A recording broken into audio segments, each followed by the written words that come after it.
જય સોમનાથ મિત્રો, સ્વાગત છે યુટ્યુબ ચેનલ ગુજ ઇન્ફો હિમાલયસીમાં. મિત્રો, હવે જે સિટી બસ અને BRTSની જે રૂટ હોય છે તેમાં દિવ્યાંગ મિત્રોને પણ નિઃશુલ્ક પરિવહન સેવાનો લાભ મળશે.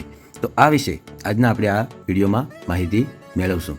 તો જે મિત્રો ચેનલમાં નવા આવ્યા હોય ચેનલને લાઇક શેર સબસ્ક્રાઈબ જરૂરથી કરી લેજો, જેથી દિવ્યાંગ મિત્રોને લગતી માહિતી હોય તે અમે આપના સુધી જલ્દી પહોંચાડી શકીએ. તો મિત્રો, જે રાજકોટ મહાપાલિકાની જે સિટી બસ અને BRTS છે એમાં હવેથી સિનિયર સિટીઝન દિવ્યાંગો જે આપણે 2016નો જે દિવ્યાંગ કાયદો છે તેમાં જે 21 પ્રકારની કેટેગરી આપી છે તે તમામને આમાં જે મફત અને ફ્રીમાં જોઈએ એ પ્રમાણે પરિવહનની જે સેવા છે એનો લાભ મળશે.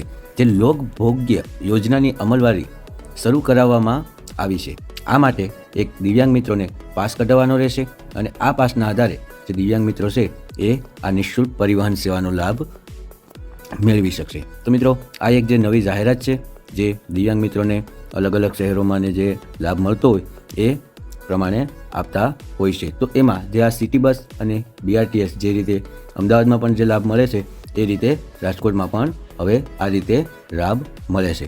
હવે દિવ્યાંગ મિત્રોને પાસ કઈ રીતે કઢાવવો તેની જો માહિતી મેળવીએ તો એમાં જે થેલેસેમિયાગ્રસ્ત, જુવેનાઇલ, ડાયાબિટીક તેમજ જે દિવ્યાંગોની 21 કેટેગરીમાં જે સમાવિષ્ટ છે એ મુસાફરોએ બસમાં ફ્રી મુસાફરીના પાસ મેળવવા માટે 2 પાસપોર્ટ સાઇઝના ફોટોગ્રાફ્સ, એક ફોટો ફોર્મમાં ચોંટાડવાનો રહેશે અને એક ફોટો સાથે જોડવાનો રહેશે. જેમાં એક ફોટો ID પ્રૂફની નકલ, જેમાં તમે આધાર કાર્ડ છે, પાન કાર્ડ છે, ઇલેક્શન કાર્ડ છે, ડ્રાઇવિંગ લાઇસન્સ જે આપી શકો. ત્યાર પછી જે એડ્રેસ પ્રૂફની નકલ છે એમાં રેશન કાર્ડ છે અથવા ગેસ કનેક્શનનું બિલ છે અથવા જે ઇલેક્ટ્રિસિટી બિલ છે એ પણ આપી શકો. અને આ સાથે જે આપણું સિવિલ સર્જનનો દાખલો જે ડૉક્ટર સર્ટિફિકેટ કહે છે એ દઈ અને સંપૂર્ણ જે અરજીપત્રક છે એ ભરી અને આ ડોક્યુમેન્ટ સાથે રજૂ કરવાથી આ પાસ તમે મેળવી શકશો, જે રાજકોટમાં જ મળી શકશે.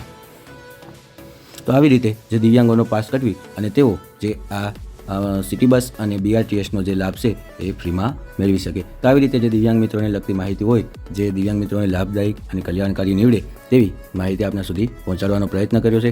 વિડીયો મિત્રો સારો લાગ્યો હોય તો દરેક દિવ્યાંગ મિત્રો સુધી પહોંચાડજો, ખાસ કરીને રાજકોટના દિવ્યાંગ મિત્રો સુધી, જેથી તેઓને જે રોજબરોજની જે જરૂરિયાત હોય એ મુજબ આનો લાભ એ મેળવી શકે. તો બસ મિત્રો, આ વિડીયોમાં આટલું જ. મળીશું હવે નેક્સ્ટ વિડીયોમાં. જય હિન્દ.